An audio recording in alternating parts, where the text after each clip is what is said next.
All right, we turn this sideways. So what do you need me? Set up. Hey y'all, trying to get it together in here. Trying to get it together. We have a new office set up. We have redone the office, and so we're trying to get it together in here. Me and the hubby. Good morning. Good morning. All right, so this is like a big experiment. Hey. Yay. All right. Uh-oh. You gotta lock that. So y'all are in on the behind the scenes. My husband, I told him I had to do this live. So I come in here. My husband got the lights all set up. Say good morning, Shanga. He got the lights all set up. He got the set all set up. So, but we got to figure it out to get, okay. All right. So let's see if that's going to work. They can see me good. Y'all can see me good? Can you hear me good? What about the sheet? Can you see the sheet? No. Yes, you are playing with Scope this morning. Yeah, he was playing with Scope this morning. You may have to pull it up closer so that it's not. Why don't you pull your chair, scoot your chair? Yeah. Oh, there we go. I'm so excited. Can you see the sheet? Yeah. No, I ain't worried about that sheet. That'd be all right. Hey, y'all. Okay. All right. So now we're going to try Facebook Live. This time we're going to use my husband's phone. Let's see. Does this work? Can I turn it this way? There we go. Awesome. Hey, y'all. Facebook Live, I don't know how much. This is not. This setup is going to be kind of. Yes, we it's second hand for right now. But you too high because we gotta take time to get into it. Can you hear very good? Okay, so y'all feel free to get rid of the trolls when they come on. You always have trolls. Thank you. You love the new look? Yes. Yes, we are getting it together. Hey, hey, hey. They can hear you. They can hear me. Now, this Facebook Live bunch. How are y'all? So, Facebook Live, I highly recommend you go to Periscope. Periscope is, let me clean this. Yay. Good morning, y'all. Your phone dirty. All right, we're going to get it started. Go ahead and invite some folks. Go ahead and invite some folks. We'll get started and kick off in a few minutes. Go ahead and invite some folks. Share, share, share. Good morning, Arletta. Good morning, everyone. All right, so we're getting it together. So if this is your first time joining us, Facebook Live, you kind of get the shotty view. I would love for you, Facebook Live, to come on over to Periscope because it makes it so much easier to for you guys to be able to see me clearly and that we don't cut off.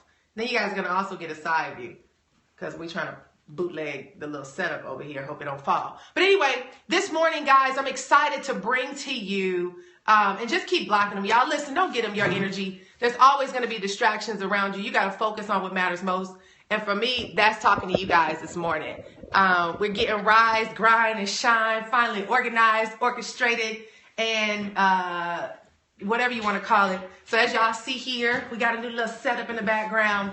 And this morning, guys, this is launching our community connection virtually. I've been wanting to do this for about 5 years. I've been wanting to do like a YouTube show, but YouTube wasn't live. So now we have Periscope, Blab, Facebook Live. What a great opportunity. And it's a great chance to connect with you virtually and just pour into you, because I always say business is my ministry. And the beautiful thing is as an entrepreneur and in the platform that I've been in over the past 8 years, God has allowed me to have access to a global audience, and I want to use that platform to inspire, impact, influence, and help each and every one of you realize how amazing you are, how beautiful you are, and who you are called to be, just to call you into your purpose. Can I call you into your purpose? And the reason why I want to do that is because I know there are moments in my life where I need someone to just speak life into me. And so this is the opportunity to do that. It's been like 5 years me wanting to have something like this. Y'all know Marie Forleo inspired us all, right? So when Marie Forleo started, I was like, oh, I want to do that. I used to want to be Oprah anyway. So this is my chance to be the Oprah of the internet. Is that okay? So this morning on Rise, Grind, and Shine, guys, I want to talk to you about who's your invisible army. And just so you guys can get a little behind the scenes, we got the cameras, we got the setup over there, kind of bootleg with Periscope, so my Facebook Livers, you don't feel too disconnected, right? But I want to talk to you this morning about who's your invisible army. You know, this weekend I went to Houston for the service of Mr. Erwin Portis. Okay, I went to the service of Mr. Erwin Portis, and on the way in, I got up at about 5 o'clock in the morning to hit the road to be at the church by between 9 and 10 o'clock. And so I was looking for different types of music to keep me motivated, keep me going. And I went from rap, hip hop with tons of bass and, you know, the Waka Flockas and the Fetty Waps and the Lil Waynes. Like, you know, you want something to keep you going. I was like, this ain't feeding my soul. I'm sorry. Y'all beats bomb. It's great, but I need something to feed my soul. And so I went on ahead and put on this like Gospel Hits Live station on Spotify. And what I noticed, and this is why you got to be very careful what you feed your mind, right? Because I was listening to whatever rap music, and it gives you this bass and all this stuff, but the frame of mind, it almost makes you, sometimes it can make you like angry or think about different things, and you just like hardcore. Now, you know, it gave me a different kind of spirit. But yeah, when you feed that stuff into your mind, and I know me enough to say, nah, let me feed my spirit. When I put on my gospel music, and I had shared this with Kenya Kelly, when I put on the gospel music, right, all of a sudden I went into this breakaway. I disappeared into this place, and what I envisioned, my imagination began to go to work. And my imagination had, what it did was it took me to a place, hey, Allison Bird, hey. It took me to a place in my imagination where something major happened for me, where I had like a ridiculous amount of money, millions and millions of dollars. But the first thing I wanted to do was thank all the people who helped me get to where I was. This is in my imagination. And so what I saw was me making a list of all these different people. I was making a list of the Allison Birds, right? People been in my life, and, you know, the Tracy Walkers, and just a myriad of people who've been in my life, all the people from my childhood, and the neighbors who would bring you on over and feed you, and your best girlfriend that when you got your first heartbreak, she was there comforting you, telling you it's going to be okay. I started thinking about all the people in my life, the counselors that no matter how crazy you were, they believed in you, the teachers who challenged you because they knew you were capable of more. I started seeing all these people, and I began to write down their names. And what I did in my imagination was I had set it up for each person to have a personal stylist go to their house and bring a wardrobe of clothes for them so that they can have a weekend's full of clothes. Then they had special transportation, a first class ticket, and they had like everything just delivered to them. They didn't have to pack anything. Everything was done for them. We had everything already packed. They had a VIP transportation, pick them up, take them to the airport, bring them into this beautiful resort type place, pamper them, spa, this, that, and the other. Just do all these amazing things for them and gave them the royal treatment. We even gave each of them, husband and wife, if it was couples, we gave each of them a $5,000 check to thank them. And then we had something that was our own version of the Legends Ball. Okay, this is all happening while I'm listening to this gospel music. Okay, this is all happening while I'm listening to the gospel music, and I'm gone to this place, right?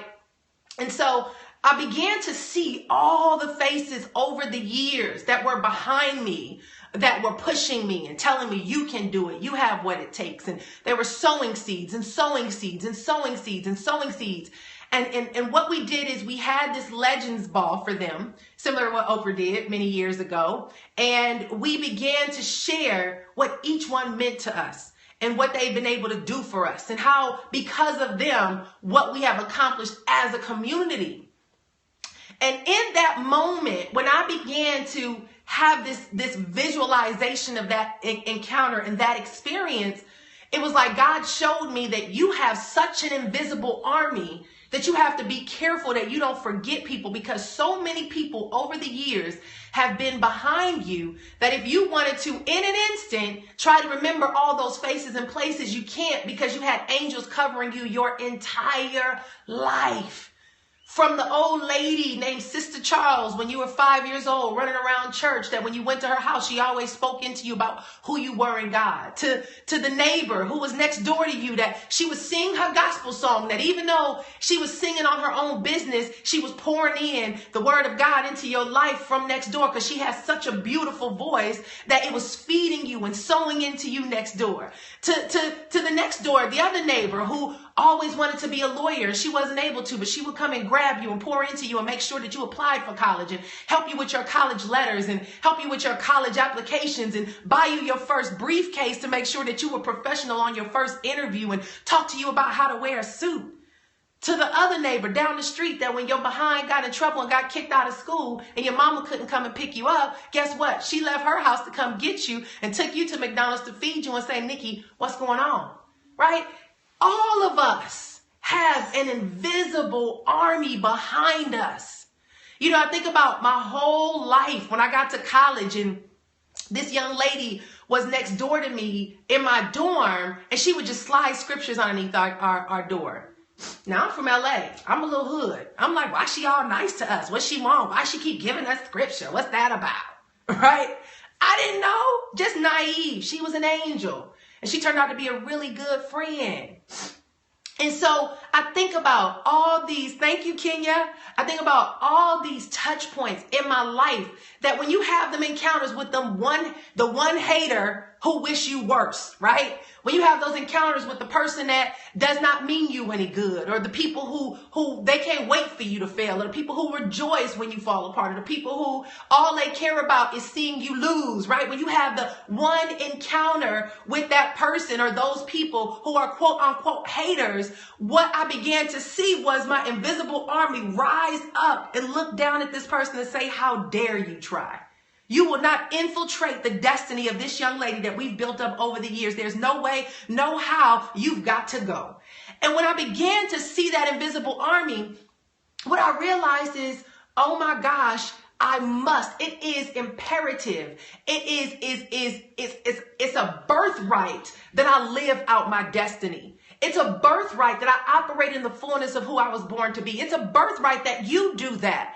You know, I want you guys, and I share this with you, I want you guys to think about who is your invisible army. How many people over the years have poured into you, believed in you, built you up, sold into you? No matter how crazy you were, no matter how much of a knucklehead you were, no matter how much trouble you got into, no matter how much chaos you created, no matter how rude you were at times, right?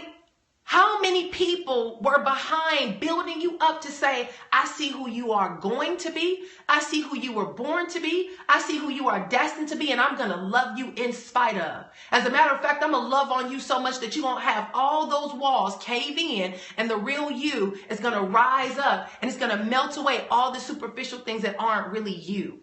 We're going to help unveil your greatness. We're going to help chisel away all the fat that is burying who you really are. And we're going to put you in a position to rise. We're going to put you in a position to rise. You know, guys, the beginning of this year, and I say this, over the last couple of years, I've been struggling. And I say I've been struggling. You tell mommy bye-bye. You can't come in here and give me a kiss? You give me a kiss? Uh-oh, you got to come around. Oh, you give me kissy. I love you. You say hi, everybody. Look, you say hi, everybody. Hi, everybody. You look over there, you say hi, everybody. Hi, everybody. All right. All right, you going to school. You see Cousin Kobe, say, hey, Cousin Kobe. Hi, hey, Cousin Chloe. All right. Okay, go ahead. Have a good day. Have a good day. But so the last couple of years, I've been struggling. And that struggle has been a purposeful depression, shall I say, right? When I say that I felt myself suppressing who I knew I was supposed to be to become something that I felt I was expected to be. And what I mean by that is that for years, For years, y'all. I knew what God had called me to do, but it didn't look financially rewarding. I'm gonna be honest with you. It didn't look financially rewarding. I was like, ain't no money in that. I don't want to be no motivator, inspirator, broke motivational speaker, right? I don't want to be this. I don't want to be that. I want to make money, right? And so I got into purposeful depression. Yeah, when you operate, I tell people when I'm not operating in my mission, I'm miserable. And those who know me see it. Some of y'all see it because I got a ton of emails and a ton of inbox messages like, Nick, what's going on with you? I'm praying for you, girl. I don't see, that ain't you. I'm looking at your videos. That ain't you. I've been following you too long to know what's going on with you. And that's a blessing to have a community that sees who you're supposed to be and keep speaking life until you get there, right? And so I was going through this place of frustration because success to me is my birthright. I tell people wealth is my birthright. Success is my birthright. Winning is my birthright. Why? Because I am brought here with a purpose on assignment. And when it's God's will, it's God's bill. Right? When he places me in position to do the things that are to raise and edify the kingdom of what he called me to do, to have the impact he's called me to have, that's covered. Right? But most of us don't understand that about us. We don't realize that we are children of a royal priesthood. We are kids of a king, right? Where we are born to be wealthy, and not just in things, but in who we are. I tell people riches is what you have. Wealth is who you are. Riches is what you have. Wealth is who you are. What that means is you are wealthy. That means that you can take everything away from me that I have in material space, and I can recreate it in an instant because of who I am, right? But you got to know who you are to be able to do that. See, many of us are manipulated, misled, and totally led astray by the wolf in sheep's clothing, because it's just like a relationship, right? What are you doing, babe? I don't have your keys. You can take my keys. I'm trying to disturb you. You're so funny. He crawling under the table, y'all, trying to avoid it. But think about this. How many of you have been in a relationship with somebody? Hey, G, good to see you, brother. How many of you been in a relationship with somebody knowing they're not good for you, but they say everything you need to hear, right? They have a hidden agenda for you. They say all the right things, but you know, this man will never be my husband, right? Or this woman will never be my wife. They don't have the best intentions, but they suave, they slick, they know how to say all the right things to make you melt, right? But you know, they truly don't, they ain't gonna be around for long. Cause why? Cause they done been with everybody else, but now it's your turn and you like, ooh, thank you. Ooh, I'm cute. Ooh, thank you. Ooh, you love me. Ooh, he said he loved me, girl. He said he loved me. Uh-oh, resume. I forgot to put the do not disturb on the phone. But you are in those relationships, but because sometimes, guys, we don't know our worth. We don't know who we are, that anyone or anything that makes us feel special, we clutch on to it. We clutch on, we hold on tight because, you know, I remember being in a relationship and thinking, I don't want to let him go. This is the best I can do. How would I replace him? What if I don't find anybody else? Y'all ever been there, right? Oh, no, I'm not letting him go. But it was an abusive relationship. It was a very manipulative relationship. And it wasn't a relationship that I knew was going to help me go to where I needed to go. Instead, it was taken away from me because it had me going in and out of emotional distress. Some of you all are allowing those kind of friendships in your life, quote unquote, from people you think are your friends.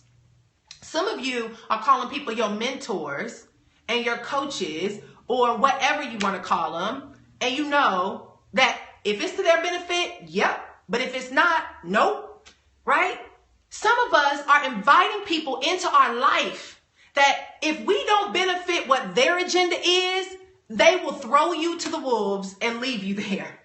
But because when they do say what they love about you, when they do say or edify you or say great things about you, we hold on to that. Well, they said that I'm great. They said that I'm awesome.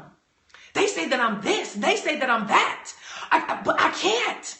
And it becomes an entrapment.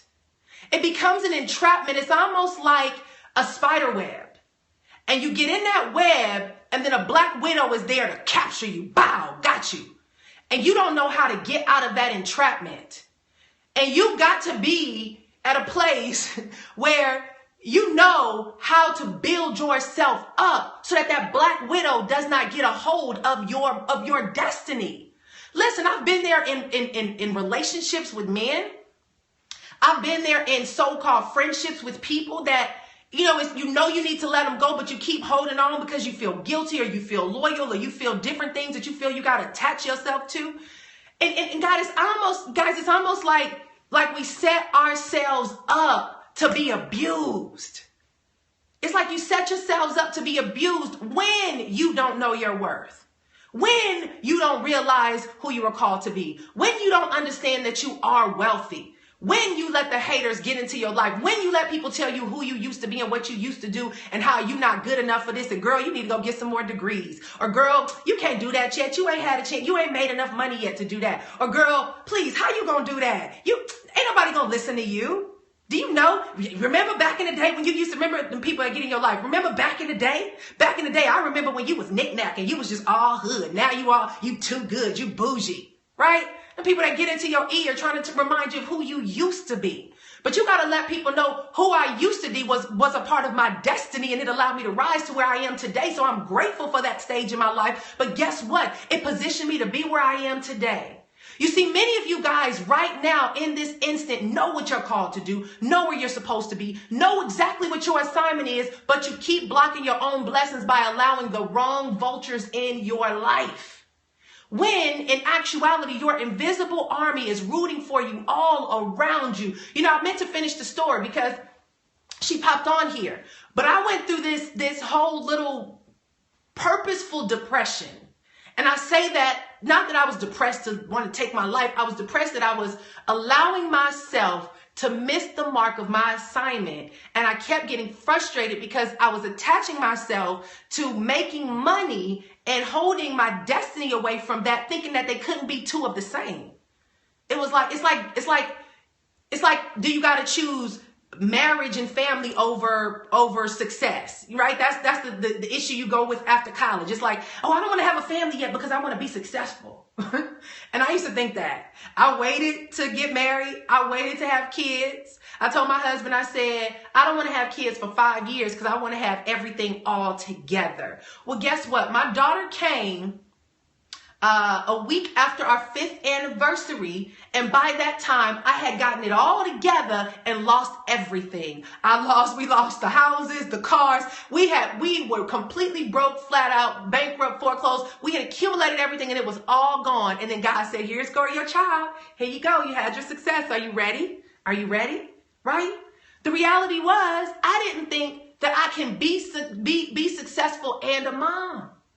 But God allowed me to lose it all, impregnate me with a child that reminded me of my destiny, that gave me such a strength that I didn't know that I had, that all of a sudden the wealth that was in me breeded a whole new level of success that led me to where I am today. So the question for many of you right now is, where are you in your destiny? Where are you? Are you connected to your worth? Do you understand what you're worth? I ended up, thank God for Allison Burr. I love Allison. I tell people Allison came into my life as a reminder of who I am. But I remember at the beginning of this year, I said, I'm not going into this year not doing what I'm called to do. Many people come to me, are you still in TLC? Are you still in this? Listen, those things still have access to my destiny, right? I'm still allowing those things to be a part of my journey, but those things are not me. Understand that. I leverage those things as the vehicle to help me bring out my purpose, my calling, my assignment. So it doesn't matter what business I'm in or what I'm doing. Those things don't make me. I want y'all to understand that.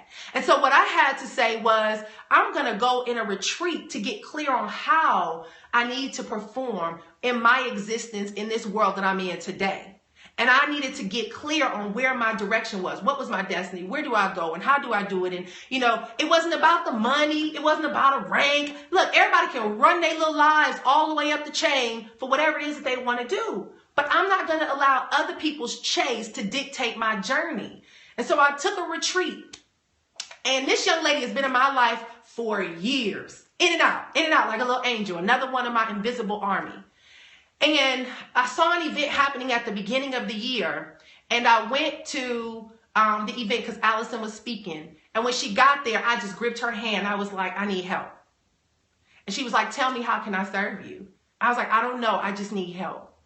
And this young lady had me coming up to her house every week, just pouring into me. She said, I think you forgot who you are. She said, I think you forgot what you know. I don't think you understand what you possess. I don't think just life. And all of a sudden, every opposition that I was dealing with mentally about rising into my greatness fell off because the right people started coming into my life. The Kenya Kellys, the Tina Wheelers, the Natalie Gouchers, the Halima Reddicks, the Andrea Boulders. All these people started showing up, speaking life. Nick, you know you got this. Nick, you know you're called to do this. Nick, we're going to make this happen. Nick, come on, let's go. We got this. Let's go. We can do this. And that's when I realized I got a hell of an invisible army. I want you guys to begin to ask yourself, who is my invisible army? Who has my back? Who's sewing into me? Who's constantly around me showing me who I'm supposed to be? And I keep telling myself that I'm not because I'm in this mental battle of what I think I'm supposed to do versus what I'm called to do, not realizing that I can rise and win right where I am in my destiny if I just let go the misconception or the deception, right, of what I'm thinking I need to do. Because many of you guys are listening to too many of the wrong voices, right? You're listening to too many of the wrong voices. And when I say that you're listening to the things that speak into your fear, speak into your intimidation in the wrong way, right? In the wrong way. You're allowing yourself to be in atmospheres where it constantly puts you in a place of feeling less than. Whether it's relationships, guys, whether it's the conversations, whether it's the television shows you're watching, y'all got to learn to protect your eyes, your ears, your vessel. Because if you know where you struggle, why would you feed that struggle? If you know that I'm an alcoholic, why hang out at a bar, right? If you know that you deal with being a shopaholic, why you hang around friends who always splurging and getting in debt and they're not having conversations about becoming debt free? Like, who are you hanging around? Are you abandoning your invisible army for the sake of trying to fit in? Or are you willing to walk alone and realize that my invisible army is all around me and always supporting me, that I can rise right into what it is they've called me to do and who they called me to be? I want you guys to think about this. You know, I can go on, but I want to wrap this up. And I want you guys to sit down and take some time out and map out who is your invisible army. Well, if you are, like me, God, right, is your invisible army. The Spirit of God is your invisible army. But who are the people who are embracing you, supporting you, loving on you, that are constantly speaking life into you, that are reminding you of who you are? And what are they reminding you of? What is it that God has called you to do that you keep abandoning because you feel like, I don't want to do that, like I did? They don't look like money to me. I ain't doing that, God. Nope. What is it that you are abandoning your assignment for? What fears are there? What hesitations? What do you think is a limitation?